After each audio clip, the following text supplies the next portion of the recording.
sahbihi wa man tabi'ahum bi ihsanin ila yaumiddin. Tibtum wa dhaba mamsyakum wa tabawwa'tum minal jannati manzilah. Yang kita hormati, kita muliakan Bapak Wakil Bupati, Bapak DJ Aprian. Terima kasih sudah datang di majelis pengajian yang berkah ini. Kita doakan beliau selalu sehat dan diberikan kekuatan untuk mengemban amanah yang berat ini, apalagi di tengah musibah yang sedang menimpa daerah kita. Kita muliakan guru kita Ustaz Adison. Beliau ini bagi saya merupakan sosok yang sejak dulu menjadi ikon Padang Panjang. Beliau ini dulu berbeda dengan sekarang. Dulu beliau lebih nampak dengan jas dan dasinya. Itu selalu setiap Jumat itu beliau sudah berada di penjual koran, mencari koran berita-berita baru, dan dengan khasnya itu adalah jas dengan sorban yang diikatkan di leher. Ketika saya pulang dari Kairo berubah beliau, tapi tetap insya Allah beliau adalah guru kita dulu dan sekarang insya Allah. Bapak Ibu, saya sangat berbahagia dan terima kasih Ustaz Iherwan di antaranya yang menjadi perantara saya bisa bertemu dengan jamaah pengajian majelis ta'lim Al-Quran saja. Ini sesuatu yang saya kira kebiasaan yang sangat positif, di mana ketika jamaah haji sedang wukuf di Arafah, mereka sedang dibanggakan oleh Allah di depan para malaikat. Wahai para malaikat, lihatlah hamba-hambaku ini. Mereka datang dari segala penjuru negeri, datang dengan rambut yang berdebu, dengan badan yang berkeringat, dengan pakaian yang sama, dan mereka semuanya memohon ampun kepadaku. Ishhadu anni ghafartu lahum. Wahai para malaikat, saksikanlah bahwa aku sudah ampuni mereka semuanya. Ini janji Allah dalam hadis kursi kepada orang-orang yang sedang berkumpul di padang Arafah. Dan untuk kita yang tidak datang di padang Arafah, apakah belum berkesempatan atau sudah pernah dulunya tapi sekarang tidak berangkat, kita juga diberikan janji-janji pahala yang besar kalau kita juga meniru yang sedang mereka lakukan, terutama tahlil, takbir, dan tahmid. Maka luar biasa kita dari siang tadi sampai nanti malam insya Allah kita bersama dengan Al-Quran. Dan saya berpesan juga diperbanyak la ilaha illallah, tahlil, Allahu Akbar, takbir, dan Alhamdulillah, tahmid. 3 itu yang harus diperbanyak di hari ini.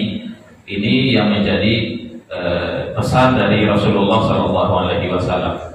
Kemudian ditambah dengan la ilaha illallah wahdah la syarikalah, lahul mulku wa lahul hamdu wa huwa ala kulli syai'in qadir.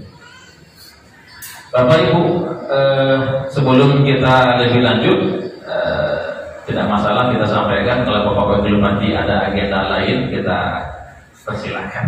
Karena mungkin beliau kenal segan, tapi beliau kesibukannya luar biasa sekarang ini. Saya ingin memulai dengan satu kisah sederhana. Kisah ini sesungguhnya mungkin bukan nyata terjadi, tapi dia itu memiliki pelajaran yang bisa untuk kita ambil hikmahnya. Suatu ketika ada seorang ahli nahu. Bapak Ibu tahu nahu? Apa itu nahu? Nahu itu ilmu yang membahas tentang tata bahasa Arab. Aku yakin kok banyak Pak Ibuku dulu yang tamatan pesantren atau madrasah pernah dulu kita mengkaji namanya isim, fiil, huruf, itu namanya nahu. Ada seorang ahli nahu, dia ingin pergi ke sebuah tempat, sebuah daerah, dan untuk sampai ke situ beliau harus naik perahu. Naik perahu beliau. Di perahu beliau bincang-bincang dengan tukang tukang kayuhnya Tuhan, tukang kayuhnya. Akhirnya si alina hukum Pak, apa lain tak hujunahu nak? Tukang tu. Ini bangga atau alinahu? Dia tak hujunahu nak? Nahu? Iya nahu datang isim fi'il huruf wazan mubtada khabar. Akhirnya apa tukang kayuh? Itu juga orang biasa. Aku tak tahu loh Pak. Nahu tu aku. Akhirnya beliau, ke model itu laqad dhahaba nisfu umri. Kau tak pernah apa tahu junahu berarti hilang setengah usia Pak. Sia-sia Pak ini selama kau tak tahu junahu. Kau kan kebanggaan orang yang pakar di sebuah bidang keilmuan. Itu katanya. Kemudian tiba-tiba lawi atau sungai itu kadang airnya. Sikut camik lah apa yang pakar nahu tadi kau dia kadang. Sedang kadang itu lagi cik tukang perahu Pak. Apa li pada badanang dah. Kecil. Apa betul nama tukang kayu aku. Lain pada badanang dah. Tak pandai dong katanya. Laqad dhahaba umruka kulluka. Pada itu hilanglah satu ini apa kini kau matilah apa kini. Apa ibu? Aku ingin menyampaikan sesuatu yang mungkinlah pernah kita dengar, tapi nak bahas sebagai tazkirah, mengingatkan kita. Dulu, kalau dulu yang aku tahu, masa-masa dulu masih buya-buya kita yang lama-lama, aku kan di Jawa Pak, tinggal itu di Jawa, orang Jawa. Masuk inyak Jawa, masuk inyak Canduang, inyak Parabit. Dulu nan banyak dikaji di buya-buya itu pokoknya masalah hati kau kan. Inyak Jawa punya sebuah kitab Rancak Bana Tegur Sapa Hati. Rancak Bana buku itu simpel bukunya, bagaimana bersihkan hati kok. Nah kini kok kaji itu yang mulai jarang. Satyo dibuka kaji mengenai hati lagi curang tarekat tuh mah, sufi itu mah, tasawuf masa syekh itu mah. Padahal yang kita buka itu masalah hati seorang-seorang. Apa saya sampaikan kepada jamaah sebagai Pak, kalau kita itu lagi suku mengkaji fikih daripada mengkaji masalah hati. Tahu sebabnya apa itu? Asal begitu dulu. Karena kalau mengkaji fikih, itu bisa digunakan untuk menilai orang lain. Aku salah ibadahnya kau mah, aku sasek kau mah, aku bid'ah kau mah. Kalau hati yang dikaji itu untuk menilai diri seorang-seorang. Dan awal lebih suku untuk menjadi orang lain, sehingga muncullah dia sebatas bid'ah, syirik, sasek. Awak cenderung menjadi orang lain dan awak lupakan di jiwa seorang. Makanya jarang orang yang kaji masalah hati kok gini. Apa ibu? Itu tak meremehkan kajian mengenai fikih, tafsir. Tapi besok di hari kiamat nan akan kita perlukan itu sebenarnya bukan pemahaman fikih awak, tapi kebersihan hati awak. Oleh tadi itulah ilmu nahu. Tapi ketika timu ayah sedang mengilu, apa pernah apa namanya? Kita paham je fikih, ikut wajib, ikut sunnah, ikut halal, ikut haram. Di hatiku kuat, apa namanya bisa? Ilmu nasabahnya itu akan sia-sia. Habaan mansura, hanya menjadi debu yang berterbangan kalau hati kau tidak diperbaiki. Apa ibu? Ini kita cukup buka sedikit. Begitu mana mengaji deh, tadi baru mau bagi mampu. Aku dulu pernah kecelakaan. Jadi kok dari Sangka ke Padang Panjang, tiba di Kelo, anak masuk dari Segumpang, namanya tuh agak parah kelonya tuh. Sedang hujan ketika tuh, siku licin aku tuh, licin jalan tuh. Pakai motor tuh, jatuh. 2 bulan tidak bisa magari. Mama agak bukan patah tapi tulang tuh rusak. Sehingga dia sebentar baik ke Bukit Tinggi kalau tertulang. Aku pikir baik. Kita kalau nang sakit itu adalah badan, itu ibadah canggih. Itu baik ke dokter, biayanya kadang mahal itu. Tadi disangka kok baik ke Padang, lalu di Padang baik ke Jakarta. Nampaknya awak kok sehat. Kalau penyakit fisik, tapi ketika penyakit itu penyakit batin, penyakit hati, penyakit jiwa, laikah sama perhatian awak? Ini enggak. Kalau kita ragu masalah dunia, itu kan cari yang pakar di bidang itu. Siapa pakar? Tanya. Kalau ragu masalah agama, kita enggan datang kepada para ulama. Enggan kita kadang hanya cukup saja dengan jawaban yang ada di YouTube, jawaban yang ada di Google. Harusnya kita lebih canggih di masalah akhirat. Datanglah ke misalnya ke Biar Gus Rizal yang di Sumatera Barat kita muih kita, atau ke siapa ulama kita yang sekitar kita. Sayangnya perhatian kita tentang fisik lebih tinggi daripada perhatian kita tentang hati. Apa itu? Tandonya kalau hati sedang penyakit kaya. Tandonya. Ini dulu di antara hal yang Allah mudahkan kawan. Ternyata ada banyak kemiripan antara fisik dengan hati dengan batin. Tandonya kalau kita sedang sakit, kan saya tahu udah lama kan pada itu dimakan misalnya anak lama kini kok di awal goreng ubi misalnya apa pokoknya lah terasa baik. Apakah baik goreng ubi itu?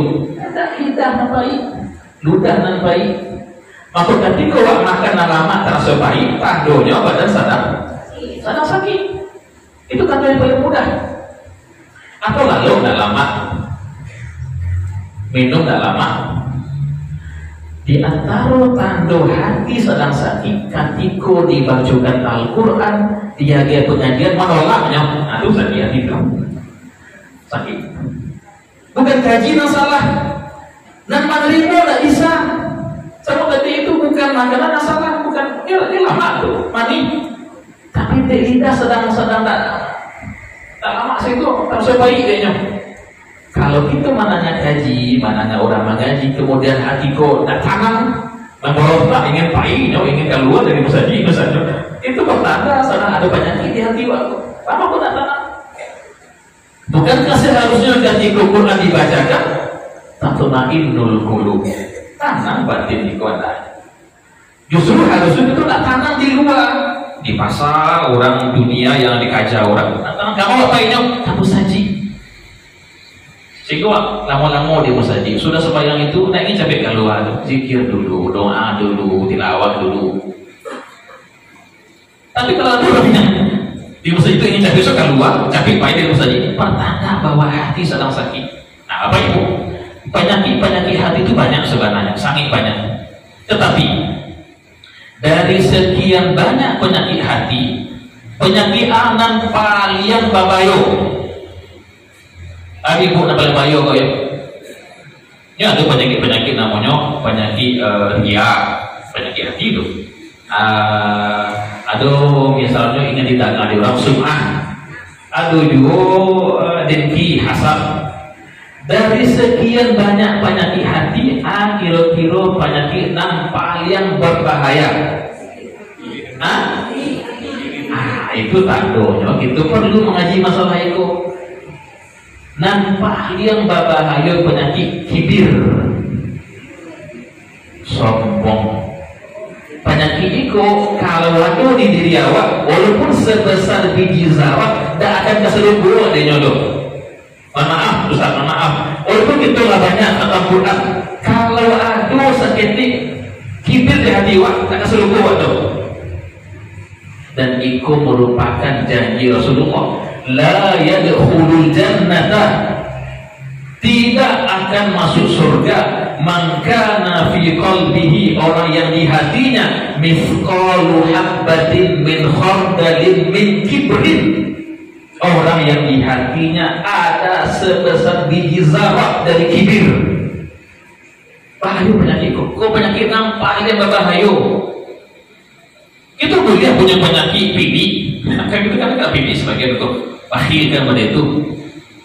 Pipi lebar lebih, tapi orang jalan pipi mah dia menjalankan. Piti balapia pi magia tukang parkir malih 2.000 biasa kapan? Ada yang balik pada itu. Di mana mereka mana 2.000 3.000 tuh. Tapi banyak tuh. Ada bakhil. Tapi bakhil itu akabaannya nggak akan seberbahaya kibir. Kita yang wafat membawa penyakit bakhil masih aman insya Allah.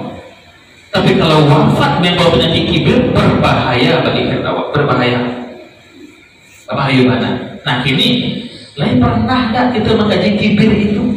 Gejalanya, tanda-tandanya, mau-be-nya, pernah tak? Kok lain alhamdulillah, kok indah? Berarti kita salah mengolah mengaku yang kurang pantiang dan mengabaikan yang lebih pantiang. Kita paham nahu, paham sorof, paham balaghah, tapi tak pakai beranak. Ketika tipu galono, tipu ombak dan mangilo, cilaku gitu, na'udzubillah min dzalik. Maka sebenarnya tadi kita perhatikan terus tak bahannya kok, tapi kok begitu dikaji bisa jam 5 kok selesainya tuh. Bahannya lalu dikok dan itu mengintisarikannya dari kitab Ihya Ulumuddin karangan Imam Al-Ghazali rahimahullahu taala.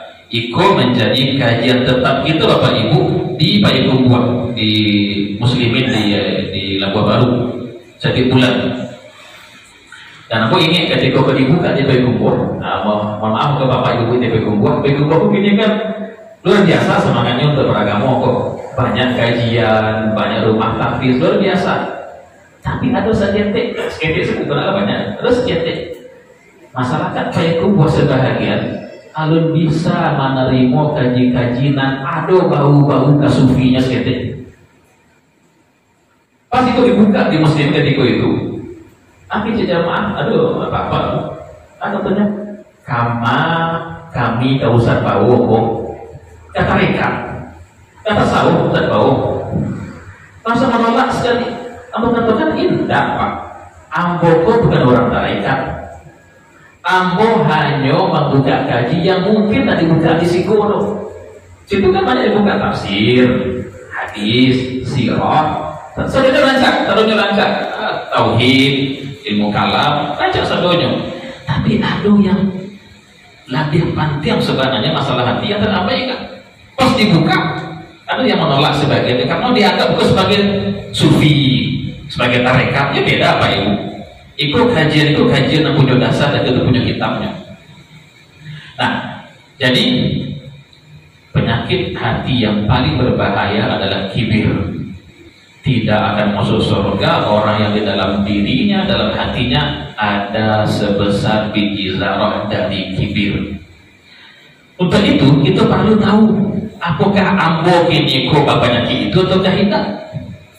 Kita meninggal membawa penyakit kanker banalah, liver banalah, masih aman insya Allah. Bahkan pun kita meninggal membawa penyakit dari bakhil ataupun itu enggak ini kok, tapi katakan apa hasad masih agak penting daripada kibir itu. Kalau lah kibir yang awak punya itu parah kepada kita besok. Nah ini itu bukan sedikit dulu mengenai kibir itu. Bapak Ibu, penyakit kibir itu faktornya ada dua. Pertama, kibir karena agama, ad-din. Yang kedua, kibir karena ad-dunia, dunia. Dua faktor utama munculnya penyakit kibir. Untuk masalah agama, ad-din terbagi pada dua cabang di bawah.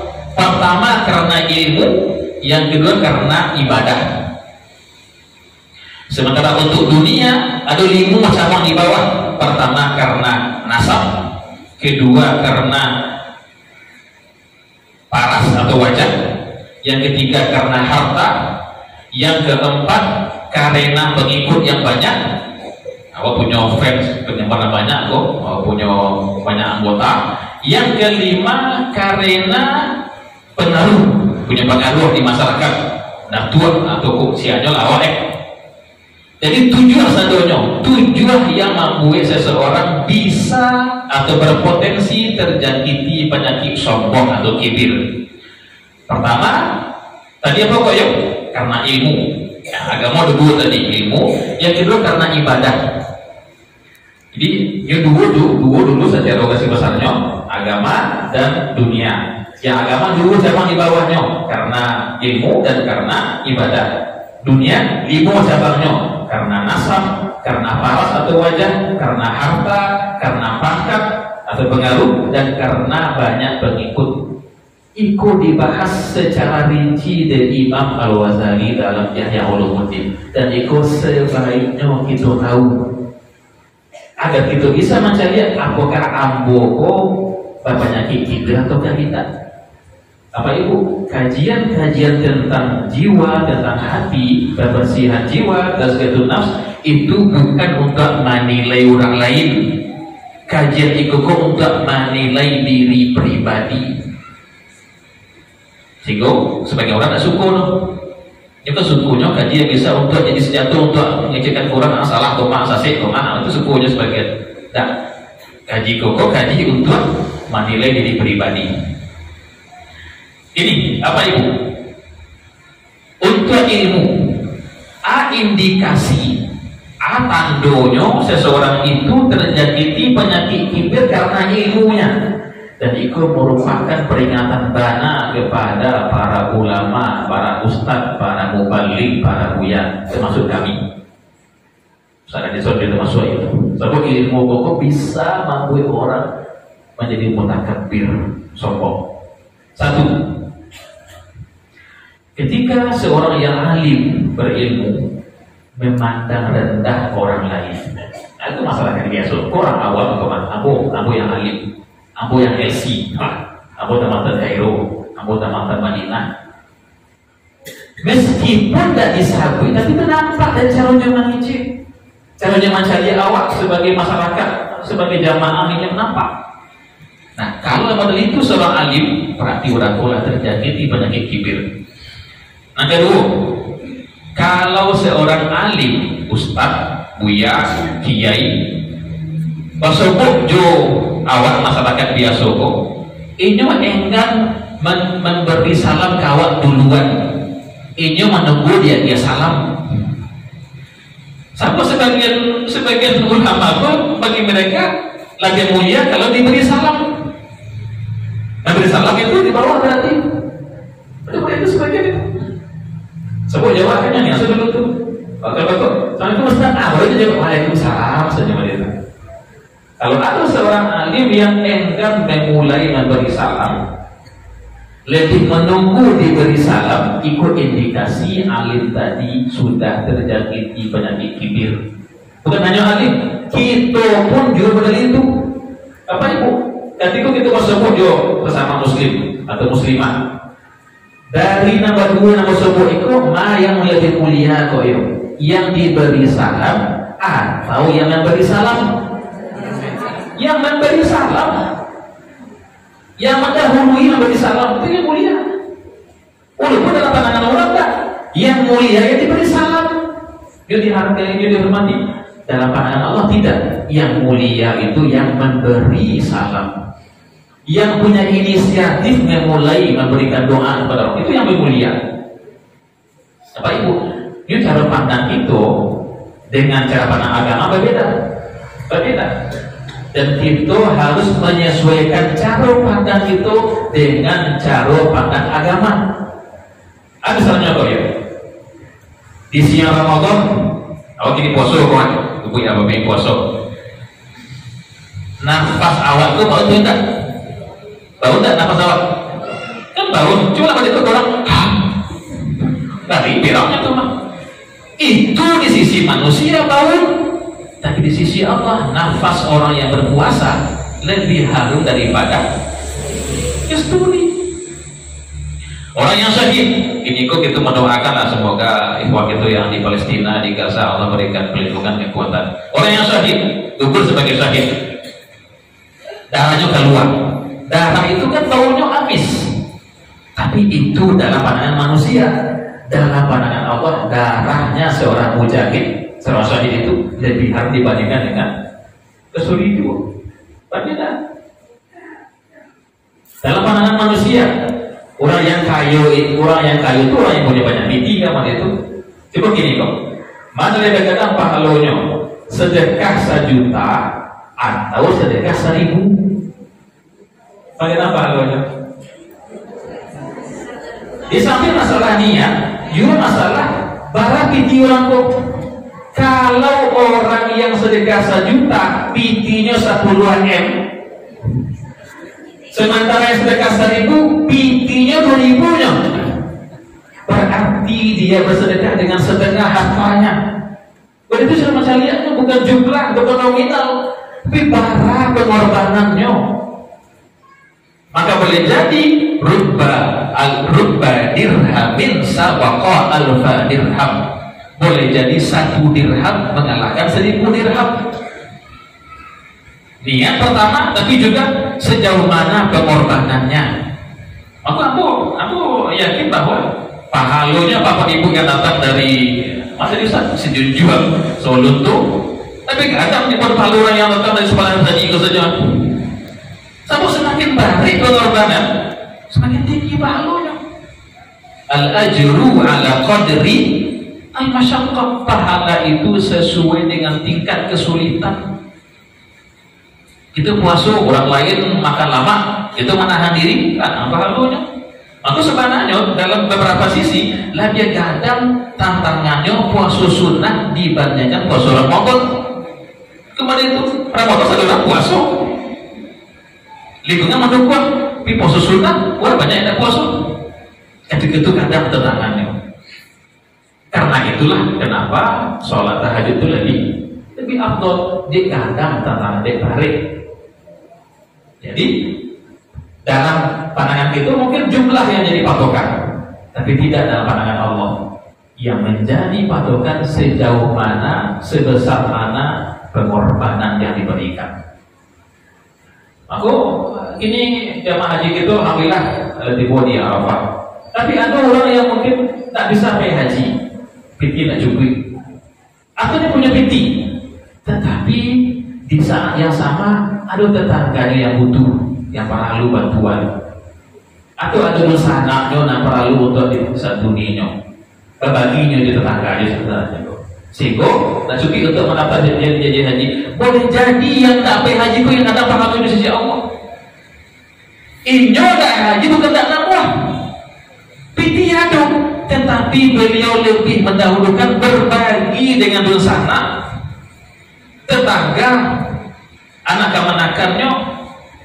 Sementara boleh jadi, semoga tidak, boleh jadi yang bergaji sebagai mungkin mengabaikan tetangga. Nah, pentingnya haji ini nyok. Bela tetangga kepada besar mereka lah tuh. Jadi Bapak Ibu, kita perlu kembali mengkaji ibadah-ibadah kita kok. Lah sesuai tak dengan tuntunan Rasulullah, dengan apa yang Allah inginkan dari awal.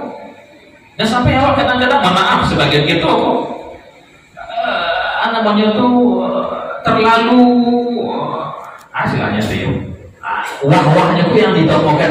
Sih kadang-kadang apa yang masalah kualitas dan niatnya. Bapak Ibu, terakhir kok dia kalau semuanya ceramah kok kadang banyak pun ada yang ingin tiga dengan Iko pelajaran tentang niat perlu untuk kita perhatikan banget. Ada seorang raja, lalu bagian rumah, seorang raja di masa dulu, katakan yang bermimpi di sebuah daerah. Beliau punya niat untuk mendirikan masjid, dan masjid itu nanti diberikan namanya. Dibangun masjid ini di masa pemerintahan si A, kamu itu kenal itu kan menjadi tren ini kok para sebagai pemerintah apa yang dibangun tempat ibadah itu pakai nama beliau kemudian itu. Ya tidak salah, cuma itu masalahnya. Jadi raja kepada itu perlu ingin membangun masjid pakai nama inyo di situ agar dekatnya dikenang, didoakan, diurang aja senanian itu. Nah, ketika dikerahkan pasukan membangun masjid itu, dikerahkan biaya dan sebagainya, tinggal lagi peletakan batu terakhir, prasastinya disiapkan prasasti. Nah, mobilis itu lalu si A, Fulan, raja di masa itu. Di malam hari beliau bermimpi. Di mimpinya dunia jadian di prasasti itu ternyata nama beliau terhapus, tergantikan dengan nama seseorang yang tak tahu siapanya loh. Ini jago kemudian hanya bunga tidur ya. Kalau tanya perhatikan mana tuh. Keesokan harinya malam Islam itu banyak sama dia itu jadian di prasasti itu nama beliau tak boleh. Yang ada nama seseorang dan nama pun nama polisi nampaknya. Tak sia-sia kalau orang kok 2 kali itu aku nak mungkin kebetulan itu. Dan di hari ketiga Inyo bermimpi hal yang sama. Oh, kok serius kok mah? Makanya suruhlah pasukannya untuk mencari siapa yang punya nama kok. Nama seorang ibu ternyata. Cari. Kesulah di ibu itu. Ibu itu tinggalnya di ujung kampung. Dipanggil beliau ke istana. Lagi ke sana aja wahai ibu. Satu ada ibu membantu ambo membangun sajiko. Kecil aja tadi. Ada ibu kok wahai paduka. Sialah ambo kok. Ambo orang miskin, orang lemah. Ini kan mungkin satu loh. Nanti pintiamu satu tuh. Tapi tak sama kok nama ibu yang ada di prasasti ambo di mimpi ambo. Coba ingin balik. Ayah ibu karajokan sih kok nama ibu yang ada di prasasti ambo. Nama ibu hilang. Ibu itu pikir-pikir. Lagi cebilo paduka. Pernah sekali aku lewat di depan pasukan bapak paduka yang sedang nonton saji. Dia kan pakai kudu tuh, pakai batu tuh kan. Aku cari, aduh kudu itu namanya kehausan. Awi nampak dia kudu tuh dia jual pakai batu-batu barik tuh. De ibu jual kudu yang sedang awi. Kok aku ambil ayah? Apa dia ayah? Ada di paduka tadi. De ikolah makanya ibu yang ada di situ. Ibu memberi minum kuduko dan aduh ingin tuh disabu itu murni ibu pada binatang sementara aku mampu ikut untuk dikenang aku terhapus nama aku tergantikan dengan nama ibu. Apa ibu? Jangan pernah menganggap enteng sekecil apapun kebaikan. La tahqiranna minal ma'rufi syai'an. Jangan pernah menganggap remeh, menganggap enteng kebaikan sekecil apapun. Walau antalqa akhaka biwajhin talqin, meskipun basuh orang dengan wajah yang ceria. Kita tidak tahu nanti Pak Ibu. Kita tidak tahu nanti amal apa, kebaikan apa yang akan menyelamatkan kita di hari akhirat. Boleh jadi itu. Ibadah itu nasalah itu kita lakukan sholat, puasa, sedekah, haji, umrah. Nah, itu yang Allah terima sama sekali itu. Tapi ada amal ketik itu yang Allah terima sendiri. Ada kisahnya Imam Ghazali dikatakan beliau meninggal. Kemudian ada orang mimpi bertemu beliau, wahai Imam, bagaimana nasib Anda di sana di alam akhir, di alam barzakh itu? Agak beliau di mimpi itu. Ambo baik diampuni di Allah. Itu orang itu dia diampuni apa kan di ilmu imam yang begitu luas, karya yang begitu banyak, dia itu kan. Ada coba tidak ada itu bagaimana. Ambo diampuni karena pernah suatu ketika aku menulis buku. Dulu kan orang pakai ya, itu tinta itu kan tak boleh kirim pena ya, diambil tinta itu kan tulis seperti itu. Di bulu-bulu ayam Tuhan. Anak maunya tuh kalam sadang menulis buku itu ketika aku sekoko ingkuklah seekor lalat yang minum dari kita tuh aku dia saja nak usia tuh dia aku para suku kan kalau aku kemana lagi minum dulu dia ambil membiarkannya minum itulah yang ambil diampuni di Allah karya video itu tuh tak itu bukan ada gunanya ya, tetapi Allah lalu macam nak ketik kau, diikut pun dah ada situ niat untuk dikenang, untuk dipuji, murni karena ingin redha Allah. Ada juga ulama gitu, nanti ulama meninggal orang matanya, apa sih dulu, apa sih itu, apa sih itu, lain yang puni, asal yang puni, bukan karena ibadahnya namanya, karena dulu pernah lewat di sebuah terowongan, nang kalam. Ibu sujud seekor kucing yang sangat sase, nyambil nyebok keluar, hanya itu. Allah tidak butuh kepada amal kita, tapi Allah menilai itu dari keikhlasan yang kita lakukan. Maka Pak Ibu, tanpa meremehkan kita berusaha beramal apapun, tapi jangan pernah anggap enteng apapun bentuk ketaatan sekecil apapun. Tapi misalnya kita datang ke sebuah saji, sebuah tampil, itu dia maneka orang yang kayak di bobeko, itu parkir kendaraan itu tampil nan cocok nan apik sehingga tidak mau orang lain, itu amal itu. Itu datang ke musaji, biar nampak di orang musaji kok gak rapi, itu letakkan tempat itu tampil nan selayaknya, itu amal itu. Daripada gitu biasa juga serap lompat itu. Namanya keteknya, tapi berjadi itu yang Allah akan diraih musuh. Apa Ibu? Itulah barangkali ya, kita harus cepat membahas mengenai namanya kok penyakit kibir kok gak banyak jadinya kok, tapi kok perlu kita bahas. Nanti silakan di Ustaz bisa. Dan aku sarankan Bapak Ibu nanti punya rasaki kaca di Bali kitab Yahya Ulumuddin itu. Bali terjemahannya dibaca di rumah rutin kan? Tiap sore baca agak 5 halaman, 6 halaman agar kita tahu di mana penyakit awak. Dan kita pun tahu bahwa cara mau B-nya. Itu kehebatan Ghazali itu Pak Ibu, beliau menjadikan penyakit ada dasarnya dari Al-Quran, dari hadis, dan beliau bersampaikan gejalanya, tanda-tandanya. Sesudah itu bahwa cara mau B-nya dirajak gitu Bali itu terjemahannya itu menjadikan sebagai bahan bacaan sampai kita mengaji tentu ya lebih penting Al-Quran, tapi di sela-sela waktu kosong itu jadikan refreshing itu baca kitab, bukan nonton drama Korea ada. Nah itu jadi refreshing awal, jadi ilmu bertambah dan awak pun semakin bisa menyadari di mana kelemahan awak, di mana penyakit awak yang harus kita sembuhkan menjelang ajal menjemput itu. Apa Ibu? Itulah mungkin sebagai katakan tausiah atau tadhkirah. Aku biasa membuka sesi dialog kalau ada yang kawan tanya, aku persilakan biasa. Kalau ada perintah kita tentu ini. Apa buku tadi? Yahya Ulumuddin. Yahya Ulumuddin artinya menghidupkan ilmu-ilmu agama. Karangan Imam Al-Ghazali. Itu lalu terjemahannya tuh. Yahya Ulumuddin itu mungkin ada gak di Muwajjilin atau anak jilid. Jadi kan koleksi itu di rumah. Tapi ingat, buku di Bali bukan sebagai perhiasan lemari, tidak dibaca di awal. Walaupun mungkin dibacanya hanya 2 halaman sehari, jadi itu. Itu Pak bagus mana buku itu.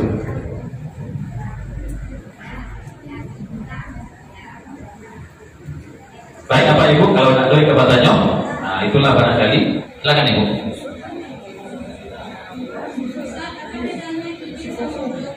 Luar biasa. Apa bedanya kibir dengan ujub? Atau bukan kok Pak? Atau bukan kok Pak? Berarti baik berhasil memegang gaji bagi kasihan kok Pak. Itu bagus. Ketika kita mulai punya perhatian, oh berarti selama kok ada dan sama-sama mirip-mirip. Beda kibir dengan ujub, dengan takabur, dengan Ibu, itu nanti akan ada bahasa khususnya sebenarnya kalau kita buka nanti di Ulumuddin. Secara umum dulu, secara cepat saja. Kalau kibir itu sebenarnya ada pembanding. Adapun ujub tidak mesti ada pembanding. Maknanya, misalnya, aku ini kok dikatakan orang sebagai ustaz. Nah, aku ustaz ini Pak, tamatan dari Al-Azhar. Ada puluh kawan aku, sama juga ustaz juga kecil orang tamatan Al-Azhar juga. Aku juga beliau sama-sama tamatan Al-Azhar, sama-sama ustaz. Tapi aku merasa lebih alim daripada inyo. Itu namanya kibir itu. Ada pembandingnya, ada lawannya. Itu namanya kibir. Kalau ujub nggak mesti ada lawan. Ibu di rumah seorang, di rumah cukup baik. Ibu ketika di muka kacau, dia ibadah macam aku ya. Itu namanya ujub itu. Maksud dijikolah santiang, maksud dijikolah aja, itu ujub. Tapi kalau misalnya ibu yang lain, sesama jamaah kok, ibu sama ibu usianya, ibu merasa lagi rancak daripada ini, itu kibir namanya tuh. Ada lawan. Itu perbedaan antara kibir dengan ujub. Kibir perlu ada pembandingan. Adapun ujub tidak perlu. Ujub bisa muncul kapan saja dan itu penyakit yang juga berbahaya. Saking halusnya bahkan para sahabat pun ada yang terjangkiti penyakit ujub. Aduh, apa itu yang pernah membaca sirah ada namanya Tolha bin Ubaidillah. Tolha bin Ubaidillah. Beliau itu salah seorang sahabat yang sangat berani. Ketika perang Uhud, Tolha ikulah yang melindungi Nabi dengan badannya. Beliau menjadikan badannya sebagai perisai agar Nabi tidak terluka. Sehingga beliau malah luku-luku, badannya banyak luku-luku. Tapi sayang, Tolha itu sejak saat itu masuk agak punya jasuh kepada Islam. Dan itu nampak di Umar bin Khattab. Maka ketika Umar lama rasul dirinya akan meninggal, ini akan mengumpulkan beberapa sahabat sebagai pengganti khalifah nanti. Misalkan dipilih saya akan jadi khalifah berikutnya, Utsman kah, Ali dan sebagainya. Dia bertanya, wahai Umar, kenapa engkau abaikan Tolha? Kenapa engkau tidak mengajak Tolha di antaranya akan bermusyawarah menentukan khalifah berikutnya? Akan Umar, sejak hari itu, para Uhud itu, saya melihat Tolha ini ada al-ba'u rasul hebat. Sahabat Nabi itu lahir terjadi penyakit apa lewat ikut penyakit yang sangat halus dan itu perlu diwaspadai. Sebab ujub merupakan bahan bakar kibir. Ujub yang tidak segera dimusnahkan, dicegah, dihindari akan berubah menjadi kibir. Nauzubillah min dzalik. Aku bagus ibu, ikut terima itu dia baca, mudah disarankan. Kita belilah buku Yahya Ulumuddin kita baca bana. Tapi kau silakan ada yang apa aku tanyakan dosa tahu, tanyakan ke apa kalau ada masalah insyaallah. Kan ada mungkin beberapa masuk itu mungkin ada beberapa tanyakan pada yang lebih paham. Tapi itu yang punya tekad untuk ingin mengkaji diri seorang dulu. Lima kelimah awak, lima penyakit awak untuk kita pelok sebelum ajal datang. Ibu. Lapa ibu? Ibu? Baru? Nama kitab tadi itu Ihya Ulumuddin I-H-Y-A Ihya I-H-Y-A.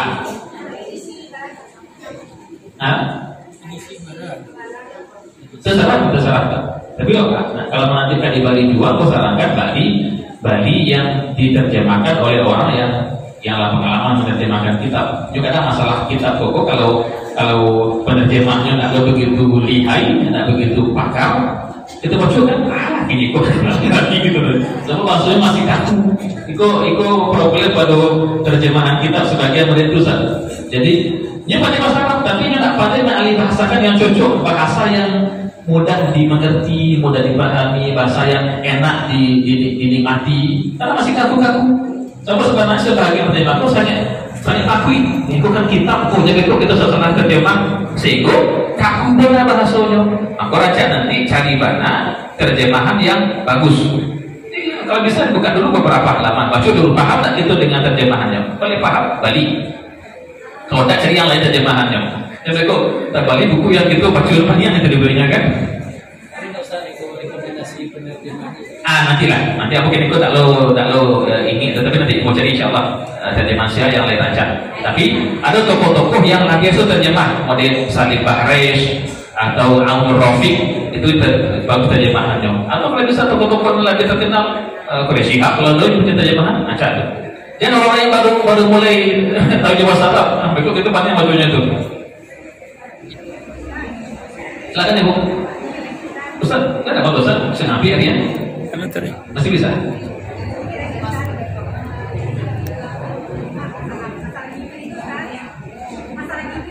Masalah apa bu? Kibir. Oke.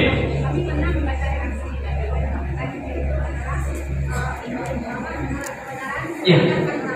Betul.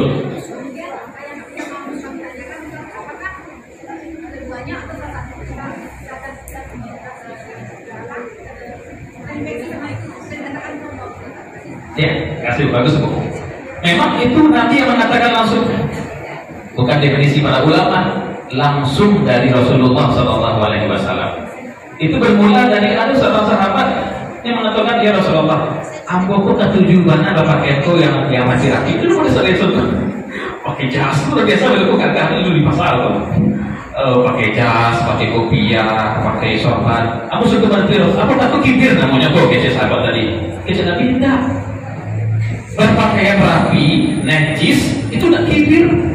Allah itu jamil, gagah, maha gagah, dan yuhibbul jamal, dan cinta kepada keindahan, kepada kegagahan. Tahu suku dari situ. Itu datang kamari dengan pakaian yang terbaik yang kita punya, dengan sedikit parfum yang dimuliakan untuk ibu-ibu misalnya itu aja. Yang kibir itu kece Nabi adalah Wafarul haqqi wa ghamtun nas, menolak kebenaran dan merendahkan orang lain.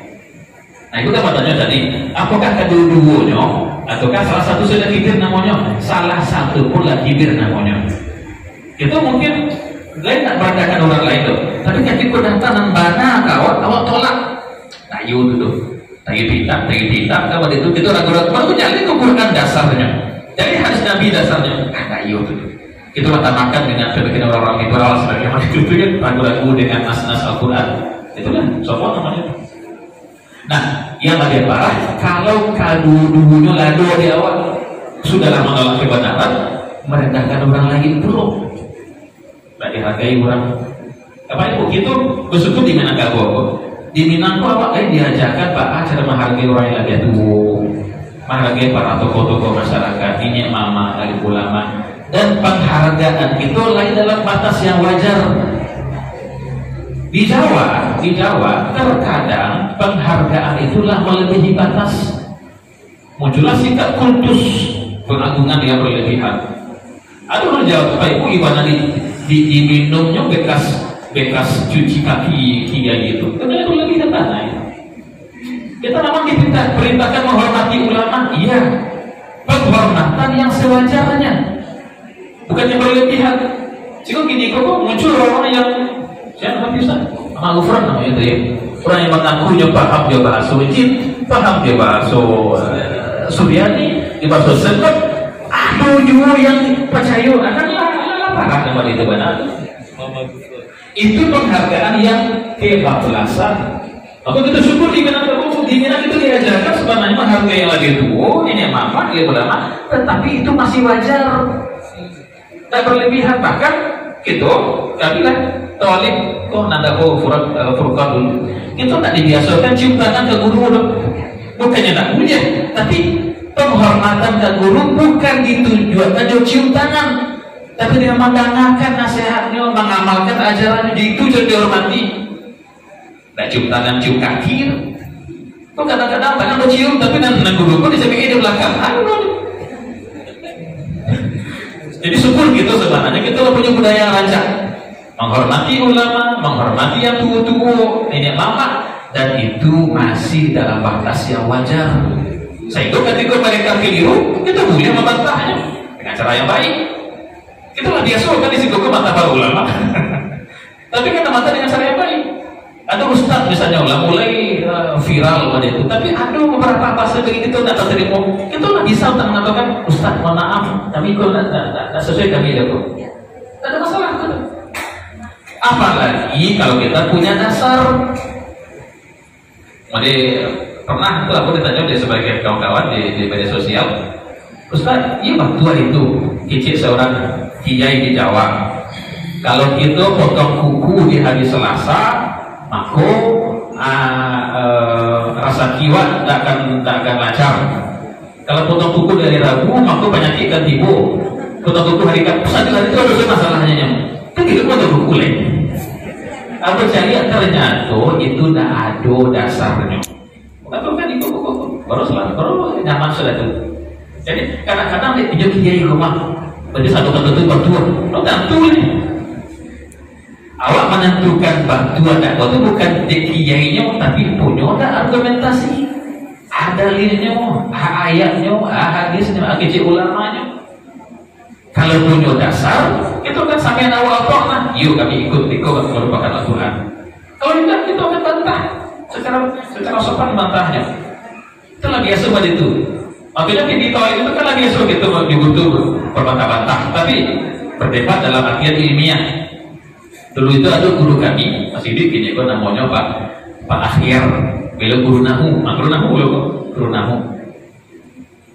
Satio selesai menjelang pulang, kami minta beliau tunggu dulu Pak, kami ada yang tak paham, dia jangan lihat sampai paham. Itu tahun satu tuh, tahun ketiga aku kan udah ngaji tahun, ada nama gurunya Pak David, Ernest David, beliau nahu juga, tapi beliau masih muda ketika itu. Satio bacanya kami bantah, ikut itu doa, ikut fahil doa, dannya terluka di bantahan itu tuh, yang lainnya dengan baik. Lagi sudah gitu itu membantah guru, tapi dengan cara yang baik, sopan. Nah di Jawa itu yang tak ada kualat kalau bantah guru itu, kualat. Ikut itu namanya kan bantah guru dong, tapi bantah secara sopan, bijak dan punya argumentasi. Sehingga itu tak mudah dia tua, tak mudah diarah-arahkan, tak mudah dipicu oleh orang model gufuran itu yang mengaku paham juga bahasa jin, bahasa malaikat, bahasa sanwi. Itu kan ada lagi digunakan akal sehat. Kok ada juga yang percaya kan? Nah, jadi apa ibu? Menghormati yuk, tetapi tidak boleh kehilangan daya kritis, dan itu yang diajarkan kawat di para ulama awak di Minangkabau. Penghormatan dan juga ada daya kritis yang didasari dengan argumentasi. Lama ibu, baik. Nah, semoga kajian kita pada siang kali ini Allah berkati dan memberikan manfaat bagi kita untuk menambah pengetahuan, menambah keilmuan dan juga menambah pencerahan kita untuk lebih memperhatikan masalah kebersihan hati kita, kebersihan jiwa kita, agar ibadah yang telah kita lakukan selama ini tidak sia-sia belaka. Ibadah itu akan sangat berguna kalau dikerjakan oleh hati-hati yang salim, hati-hati yang bersih, hati-hati yang selamat, insyaallah ta'ala. Banyak maaf. Wassalamualaikum warahmatullahi wabarakatuh. Waalaikumsalam.